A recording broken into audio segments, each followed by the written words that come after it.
اسلام کی بہار بہار شریعت. تمام تعریف اللہ وحدہ لا شریک کے لیے، کروڑوں درود و سلام اللہ کے آخری نبی حضرت محمد مصطفیٰ صلی اللہ تعالیٰ علیہ وآلہ وسلم کی ذات بابرکات پر. ناظرین کرام، حاضرین محفل، السلام علیکم ورحمۃ اللہ وبرکاتہ. میں ہوں آپ کا میزبان محمد طاہر قادری، اور آپ دیکھ رہے ہیں ہمارا بہت ہی خوبصورت پروگرام، جس میں مسائل کا شرعی طور پر جو جواب ہوتا ہے قرآن و حدیث کی روشنی میں، اور جو فقہی جواب ہوتا ہے وہ بیان کیا جاتا ہے. آپ دیکھ رہے ہیں IDS بہار شریعت، اور ہمارے ساتھ ایک زبردست مستند عالم دین مفتی صاحب تشریف فرما ہے، مفتی محمد شاہد مدنی صاحب. السلام علیکم ورحمۃ اللہ وبرکاتہ. وعلیکم السلام ورحمۃ اللہ. صاحب آپ خیریت سے ہیں؟ الحمدللہ ماشاء اللہ. حضرت زکوٰۃ کے حوالے سے ہمارا جو موضوع چل رہا ہے، اور میں چاہتا ہوں کہ اس کو مزید آگے بڑھاتے ہیں، اور ارشاد فرمائیے گا کہ زکوٰۃ کی تعریف اور اس کی کتنی اقسام ہیں، یہ ارشاد فرمائیں. بسم اللہ الرحمن الرحیم. دیکھیں، شرعی طور پر حافظ صاحب، زکوٰۃ اس مال کو کہا جاتا ہے کہ جس مال سے آدمی اپنا نفع منقطع کر کے اللہ کے لیے الگ کر کے فقراء کو اس کا مالک بنا دے. ٹھیک ہے. جیسے ہم زکوٰۃ ادا کرتے ہیں، کسی نے 50,000 روپے زکوٰۃ نکالی، تو سب سے پہلے تو جو اس کے پاس اماؤنٹ تھی اس میں سے 50,000 روپے الگ کیے. اب میں اسے اپنے لیے استعمال نہیں کر سکتا، تو میرا نفع تو اس سے کٹ گیا. صحیح. اب یہ جو 50,000 روپے نکالے، یہ کس کے لیے نکالے؟ اللہ کے لیے نکالے. دوسری بات پائی گئی کہ اللہ کے لیے الگ کیے. اب الگ کرنے کے بعد کیا کرنا ہے؟ فقراء کو مالک کر دینا ہے. تو وہ مال جس کا اپنی ذات سے نفع الگ کر کے اللہ کی رضا کے لیے فقیر کو مالک بنا دیا، تو اب یہ مال زکوٰۃ کہلایا. سبحان. جیسے ہم کہتے ہیں یہ 50,000 روپے زکوٰۃ کے ہیں، تو یہ زکوٰۃ کے کیوں ہیں بھائی؟ یہ بھی پیسے ہیں، وہ بھی پیسے ہیں. یہ اس لیے ہیں کہ میں نے اپنا نفع الگ کر لیا، کیا بات ہے، اللہ کے لیے الگ کیا، اور فقیر کو اس کا مالک بنا دیا. تو یہ بنیادی طور پر زکوٰۃ ہو جائے گی. سبحان. اس کی اقسام کتنی ہیں؟ زکوٰۃ کی اگر آپ اقسام کی طرف جانا چاہیں تو مختلف اعتبارات سے. مثلا میرے پاس پیسے ہیں تو میں نے اس کی زکوٰۃ ادا کرنی ہے. میرے پاس پراپرٹی ہے، ٹھیک ہے، تجارت کا مال ہے، یا میری کوئی شاپ ہے اس میں بہت سارا مال رکھا ہوا ہے، تو میں نے اس کی زکوٰۃ ادا کرنی ہے. تو ایک ہے سونے چاندی کی زکوٰۃ، اس کے اپنے مسائل ہیں. دوسرا ہے مال تجارت، اس کے اپنے مسائل ہیں. تیسرا ہے جانور جو پالے جاتے ہیں، خاص طور پر پنجاب میں، تو اونٹوں کی زکوٰۃ، گائے کی زکوٰۃ، بکریوں کی زکوٰۃ، یہ تیسری قسم بن جائے گی. پھر اسی طرح پیداوار ہے تو اس کے اندر عشر ہوتا ہے، وہ بھی پیداوار کی زکوٰۃ کہلاتی ہے، وہ اس کی زکوٰۃ ہو جائے گی. تو اس اعتبار سے ہم بنیادی طور پر اسے 4 حصوں میں منقسم کر دیتے ہیں. نمبر 1 سونا چاندی کی زکوٰۃ، نمبر 2 اموال تجارت کی زکوٰۃ، نمبر 3 جانوروں کی زکوٰۃ، اور نمبر 4 پیداوار کی زکوٰۃ. پھر اس کے ساتھ متعلقہ جو چیزیں ہیں وہ ان چاروں میں سے کسی ایک کے ساتھ جوڑ دی جاتی ہیں. واہ واہ واہ، سبحان اللہ سبحان اللہ. یقیناً مفتی صاحب، زکوٰۃ کے مسائل سیکھنا بھی اس پر فرض ہے جس پر زکوٰۃ فرض ہے. تو یہ ایک سوال ہے کہ بھئی زکوٰۃ کس پر فرض ہے، یہ بھی بتا دیجیے. جی ہاں، یہ بھی ہمارے دین کا بڑا خوبصورت ایک طریق ہے یا حسن اسلام ہے. واہ واہ، کہ لا یکلف اللہ نفسا الا وسعہا، کہ اللہ تعالی ہر جان پر جو بوجھ ڈالتا ہے وہ اس کی طاقت کے مطابق ڈالتا ہے. اس لیے آپ دیکھیں کہ نماز تو ہر ایک پر فرض کی گئی، لیکن زکوٰۃ ہر ایک پر فرض نہیں کی گئی. بہت اچھے. بلکہ اس میں شرط لگائی گئی کہ جو صاحب نصاب ہوگا اس پر زکوٰۃ فرض ہوگی. اور اس کے ساتھ بھی کچھ مزید چیزیں میں تھوڑا سا اسے واضح کر دیتا ہوں تاکہ ہر بندہ یہ دیکھ لے کہ مجھ پر زکوٰۃ فرض ہے یا نہیں. تو سب سے پہلی چیز، نمبر 1، زکوٰۃ صرف صاحب نصاب پر فرض ہے. صحیح. نمبر 1. اب صاحب نصاب کون ہے یہ آپ آگے سوال کریں گے، میں وہیں پہ جواب عرض کر دوں گا. نمبر 2، جو صاحب نصاب ہوا اس پر بھی فوراً زکوٰۃ فرض نہیں کی گئی. واہ واہ، یہ بھی ہمارے دین کا حسن ہے. بلکہ صاحب نصاب، جب صاحب نصاب ہوا اس دن کے بعد جب اس مال پر پورا 1 سال گزرے گا تو سال گزرنے کے بعد اس پر زکوٰۃ فرض ہوگی. واہ واہ واہ. اچھا، پھر اس میں جو اس کے پاس مال ہے اس کے اندر ایک شرط بیان کی گئی، نامی ہونا. نامی یہ نموف سے ہے. نمو کا معنی ہوتا ہے بڑھنا. ایسا مال ہو جو بڑھنے والا ہو، چاہے وہ خلقتاً بڑھنے والا ہو چاہے وہ حکماً بڑھنے والا ہو. ٹھیک ہے، مثلا خلقتاً بڑھنے سے مراد کیا ہے کہ آپ نے جانور پالے تو وہ بائی برتھ جو ہے وہ بڑھیں گے. خود ہی بڑھ رہے ہیں بچے ماشاءاللہ. پیدا صحیح. کریں گے تو وہ بڑھیں گے. تو یہ خلقتاً یعنی ان کی تخلیق ایسی ہے کہ وہ بڑھ رہا بہت ہے. اچھے. کچھ مال ایسے ہوتے ہیں جو خلقتاً بڑھنے والے نہیں ہوتے لیکن حکماً بڑھنے والے ہوتے ہیں. جیسے مثال کے طور پر آپ نے کپڑے کی شاپ کھول لی. اب کپڑا پڑے پڑھے بڑھے گا تو نہیں. جانور تو اولاد جنے گا, بچے جنے گا تو اس میں بڑھوتی ہوگی. کپڑے کے اندر تو وہ جتنے تھان رکھے ہیں اتنے ہی رکھے رہیں گے لیکن ریٹ بڑھے گا. ریٹس کے ٹھیک ہے. تو اب اس کے اندر جو بڑھوتی ہو رہی ہے وہ حقیقتاً تو نہیں ہے لیکن حکماً ہے. اس کا ریٹ بڑھ رہا ہے, مارکیٹ ویلیو بڑھ رہی ہے. تو اس اعتبار سے اسے خلقتاً کہیں گے کہ اس کے اندر نمو ہو رہی ہے مال تجارت ہونے کی بنا پر. تو نمبر 1 صاحب نصاب ہونا. نمبر 2 جس مال میں وہ صاحب نصاب ہوا اس مال کا نامی ہونا یعنی بڑھنے والا ہونا. نمبر 3 اس مال پر سال کا گزر جانا. اور نمبر 4 یہ ہے کہ جس مال کی زکوٰۃ اس نے ادا کرنی ہے اس مال کا حاجت اصلیہ سے زائد ہونا. اچھا, یہ بھی اسلام نے اسے رخصت عطا فرمائی ہے کہ اگر کوئی ایسا مال ہے جو آپ کی حاجت اصلیہ میں, مثلا گاڑی آپ استعمال کرتے ہیں وہ حاجت اصلیہ ہے, تو اب وہ جو گاڑی ہے وہ زکوٰۃ میں شماری نہیں ہوگی. صحیح. جس گھر میں آپ رہتے ہیں وہ حاجت اصلیہ ہے. جس بیڈ پر آپ سوتے ہیں وہ حاجت اصلیہ ہے. جو لباس آپ پہنتے ہیں وہ حاجت اصلیہ ہے. تو جو حاجت اصلیہ سے زائد مال ہے اور وہ نصاب کی مقدار میں پہنچتا ہے اور اس پر سال گزر گیا ہے اور وہ مال نامی ہے تو زکوٰۃ فرض ہوگی, ادروائز زکوٰۃ فرض نہیں. واہ واہ واہ واہ, سبحان اللہ. میں سمجھتا ہوں کہ آج تک اگر نہیں سمجھ آیا ہوگا نا یہ مسئلہ, تو مفتی صاحب نے اتنا زبردست اور سہل انداز میں اس مسئلے کو سمجھایا ہے کہ یقین مانے مجھے لگتا ہے کہ کنفرم سمجھ میں آ جائے گا انشاءاللہ.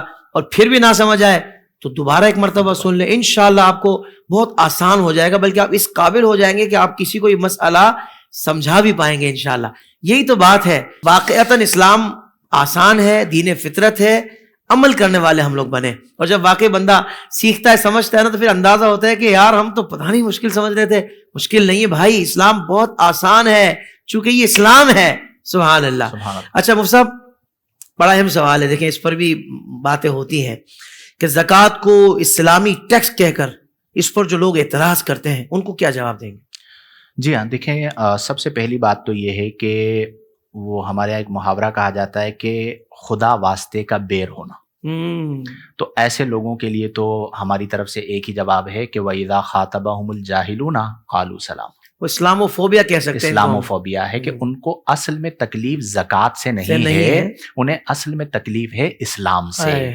تو وہ زکوٰۃ کو بنیاد بنا کر اسلام پر اعتراض کرتے ہیں, اور آج کل یہ ملحدین بہت زیادہ کر رہے ہیں. مسئلہ یہ ہے کہ جب آپ منافقت کرتے ہیں کہ لبادہ اسلام کا اوڑھتے ہیں اور ڈرامائی انداز کے اندر آپ اسلام کے کسی بھی مسئلے کو لیتے ہیں اور عام عوام الناس کے سامنے اسے کہتے ہیں جی یہ کیا ہے کہ مال ہم نے کمایا ہے اور اس کی ہم زکوٰۃ دیں, کیوں دیں؟ تو آپ کو اس کا جواب دیا جائے گا اگر آپ سمجھنا چاہتے ہیں. سب سے پہلے تو وہ لوگ جو محض بغض اسلام کی وجہ سے اعتراض کر رہے ہیں تو انہیں کہیں گے آپ چھٹی کریں. جو سمجھنا چاہتے ہیں ان کے لیے ہم حاضر ہیں, بدل و جان حاضر ہیں کہ وجہ ہم بیان کریں گے کہ جی زکوٰۃ میں اور ٹیکس میں کیا فرق ہے. سب سے پہلے دیکھیں زکوٰۃ جو آپ مال ادا کر رہے ہیں یہ مال آپ کو کس نے دیا؟ اللہ تعالیٰ نے.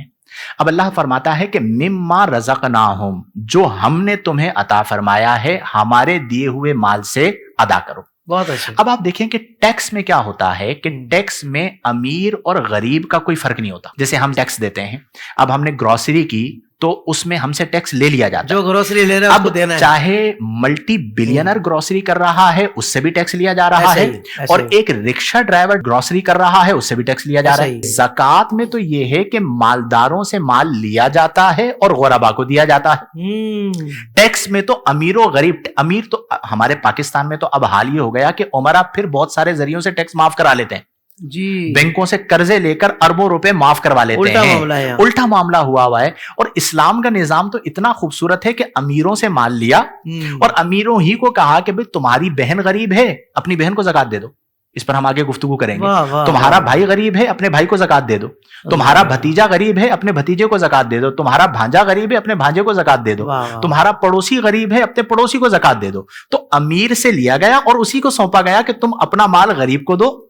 اور یہ بھی کتنا خوبصورت نظام ہے کہ اس امیر کو بتایا گیا کہ خبردار اپنے دماغ میں فطور مت لانا, تمہارا احسان نہیں ہے کہ تم نے زکات لینے والے کو زکات دی, بلکہ زکات لینے والے کا تم پر احسان ہے کہ اس کی وجہ سے تم بری و ذمہ ہو گئے. اللہ اکبر. اگر وہ زکات نہ لیتا تو تم اپنی زکات کس کو دیتے؟ تو اسلام نے یہ نظام دیا کہ تم نظریں نیچی کر کے عاجزی کے ساتھ اسے زکات بھی دو اور اس کا شکریہ بھی ادا کرو کہ بھئی تمہاری وجہ سے میں بری و ذمہ ہو رہا ہوں. تو یہ بنیادی طور پر ٹیکس میں اور زکات میں فرق ہے. اور پھر آپ دیکھیں کہ زکات کتنی ہے؟ 2.5%. یعنی 100 روپے اللہ نے عطا فرمائے اور اللہ نے فرمایا کہ اس میں سے 2.5 روپے میری رضا کے لیے غریب کو دے دو. 2.5%. اور اس کے مقابلے میں اچھا ایسے لوگوں کو میں اکثر کہتا ہوں کہ اگر آپ کو اس بنا پر اعتراض کرنا ہے تو سب سے پہلے تو آپ اپنی گورنمنٹ پر اعتراض کیجیے. جو ٹیکس ہے وہ زکات سے زیادہ ہوتا ہے, اور بالخصوص یورپین کنٹریز کے اندر جو ٹیکس لائن میں لگ کر جمع کرواتے ہیں اس کی مقدار زکات سے زیادہ ہوتی ہے. کہیں پر 20%, کہیں پہ 30%, کہیں پہ 40%, کہیں پر 50% ٹیکس ادا کرتے ہیں. تو وہاں پر آپ کے پیٹ میں درد نہیں ہوتا, اور یہاں پر 2.5% کو دیکھ کر آپ کے پیٹ میں مروڑ اٹھ جاتی ہے. تو اس کا مطلب یہ ہوا کہ پرابلم زکات سے نہیں ہے, اسلام سے ہے. اور پھر زکات کا نظام اتنا خوبصورت ہے کہ اس میں بیلنس ہو رہا ہے کہ جو غربا تھے وہ نیچے تھے, جو عمرا تھے وہ اوپر تھے. تو اسلام نے عمرا کو کہا تم زکات دو, کنہیں دو, ان غربا کو دو. جب یہ زکات ان کو ملی تو یہ نیچے سے اوپر آئے, تو وہ بیلنس ہوا. یعنی اسلام کا جو نظام زکات ہے وہ اعتدال ہے کہ بیلنس کر رہا ہے. تو اس بنا پر ٹیکس کے ساتھ اسے نہ جوڑا جائے, بلکہ یہ انسانیت کے لیے ایک ایسا نظام اللہ نے عطا فرمایا ہے کہ اگر اس نظام کو قائم کر لیا جائے تو ہمارا معاشرہ خود بخود بیلنس ہو جائے گا. اللہ اکبر.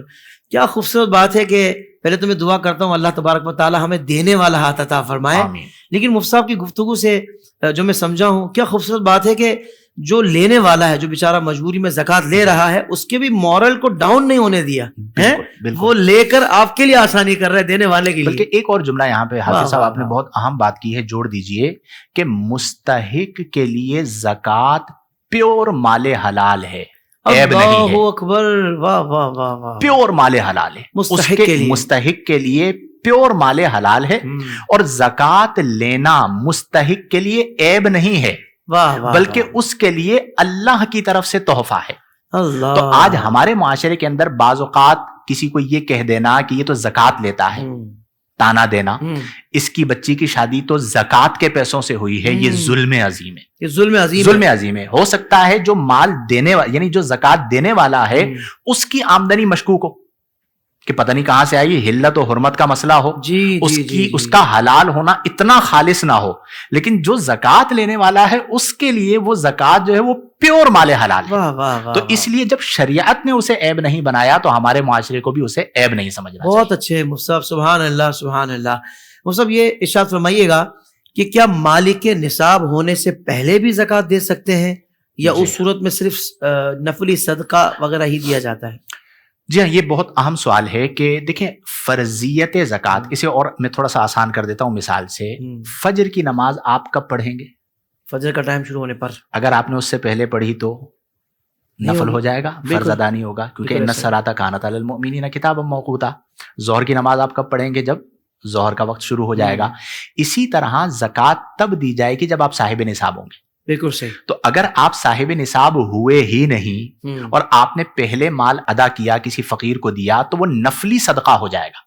ٹھیک ہے. اگر آپ اسے بعد میں زکات میں منہا کرنا چاہیں کہ صاحب نصاب میں بعد میں ہوا, اب میں اس کا حساب کر لوں کہ میں نے 10,000 روپے جو پہلے دیے تھے اسے بھی زکات میں شمار کر لوں, تو اب آپ نہیں کر سکتے. صحیح. اس کی وجہ یہ ہے کہ زکات فرض ہوگی صاحب نصاب ہونے کے بعد, اور صاحب نصاب ہونے کے بعد بھی سال گزرنا ہے. جب آپ صاحب نصاب ہی نہ تھے اور آپ نے مال خرچ کیا ہے تو وہ نفلی صدقہ ہو گئے. جیسے ہم اپنی زندگی کے اندر صدقات دیتے رہتے ہیں تو اسے زکات میں شمار نہیں کیا جائے گا. یہاں یہ کلیئر کر دیجیے گا کہ ایک شخص صاحب نصاب ہے, پچھلے سالوں میں زکات دیتا ہوا آ رہا ہے, اب اس کو پتا ہے میرے سال کے بعد کم سے کم اتنی زکات تو بنتی ہے, اس کی ایڈوانس ادائیگی کرتا ہے تو وہ تو زکات ہی شمار ہوگی. اب دونوں مسئلوں میں فرق ہو گیا. جی. پہلا سوال آپ کا کیا تھا کہ صاحب نصاب ہونے سے پہلے زکات دینا. ٹھیک ہے, وہ الگ کنڈیشن ہے. دوسرا سوال آپ کا کیا ہے کہ صاحب نصاب ہوا لیکن سال پورا نہیں ہوا اور پہلے زکات دینا شروع کر دی. جی.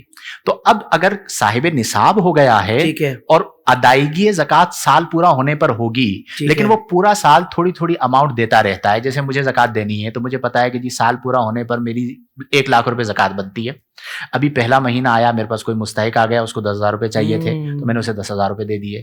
تیسرے مہینے میں کوئی اور آ گیا، 5,000 روپے چاہیے تھے، میں نے 5,000 روپے دے دیے. اب میں پورا سال جو ہے وہ اپنے پاس نوٹ کرتا رہا. بہت اچھا. اب جب میں نے پورے سال کا حساب کیا تو 70,000 تو میں دے چکا تھا. صحیح. اب زکوٰۃ میری بنی 1,00,000 روپے، تو بقیہ میں 30,000 روپے دے دوں گا. بہت اچھا. تو فرض یعنی سال پورا ہونے سے پہلے ادا کی جا سکتی ہے، لیکن اس میں شرط وہی ہے کہ صاحب نصاب وہ ہو چکا ہو.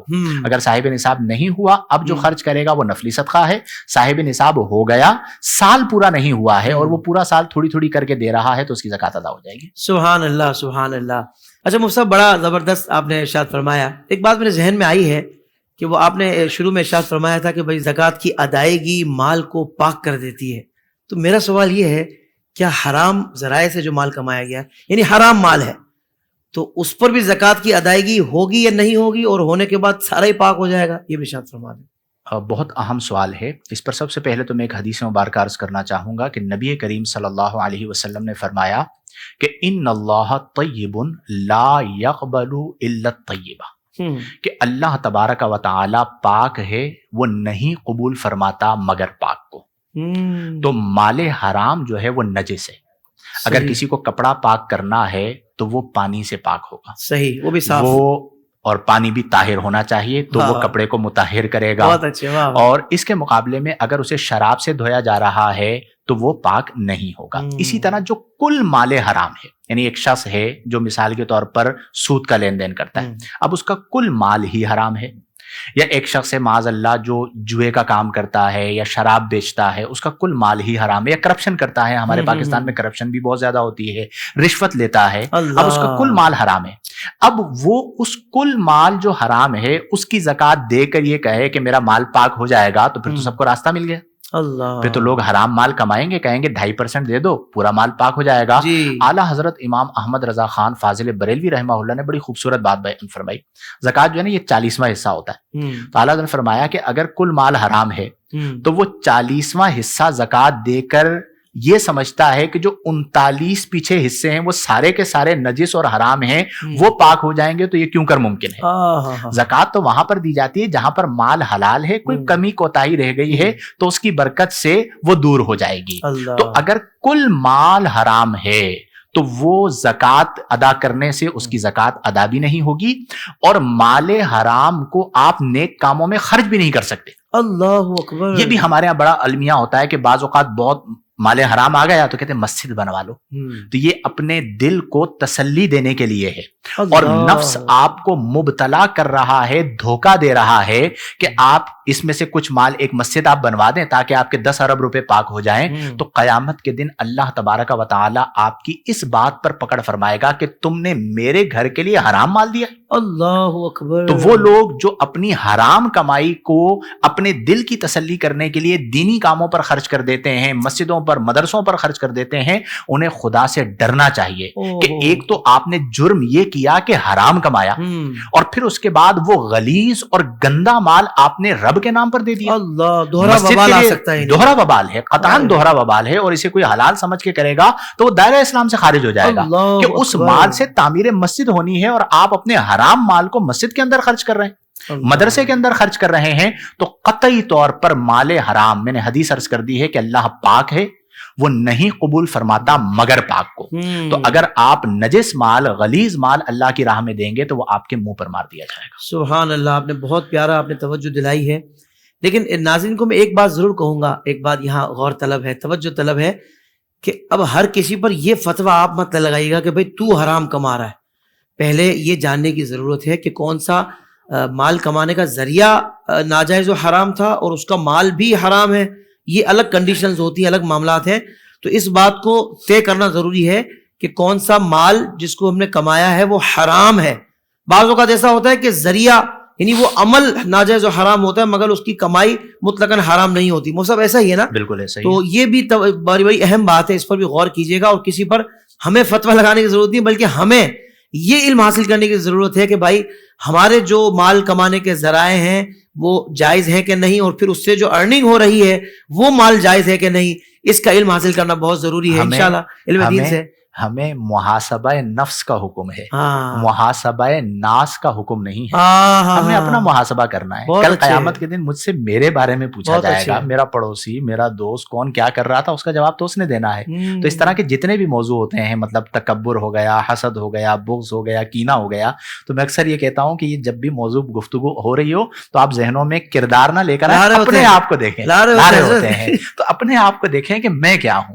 مجھ سے میرے دل کے بارے میں پوچھا جائے گا، لوگوں کے بارے میں نہیں پوچھا جائے گا. اللہ اکبر. انشاءاللہ تسلسل رہے گا اسی موضوع پر. ہم نے مفتی شاہد مدنی صاحب سے بہت سارے سوالات مزید پوچھنے ہیں جو آپ کے ذہنوں میں بھی ہوں گے، اور کوئی بہت سارے سوال آپ نے ہمیں سینڈ بھی کیے ہوں گے. ہم کوشش کریں گے کہ ان سوالات کو بھی شامل کیا جا سکے. IDS بہار شریعت ہمارے یوٹیوب چینل کو لازمی سبسکرائب کر لیں. اب آپ کے لیے یا آپ کے قرب و جوار کے جتنے لوگ آپ سے جڑے ہوئے ہیں ان کے لیے کوئی مسئلہ نہیں رہنا چاہیے، بلکہ اس کا شرعی جو حل ہے، جو اس کی شرعی رہنمائی ہے، انشاءاللہ آپ کو IDS بہار شریعت سے مل جایا کرے گی. ناظرین کرام، ہمارے اس ایپیسوڈ کا وقت یہاں مکمل ہوتا ہے. مزید سوالات کے ساتھ ہم دوبارہ آپ کے سامنے حاضر ہوں گے. بہت شکریہ. السلام علیکم ورحمۃ اللہ وبرکاتہ.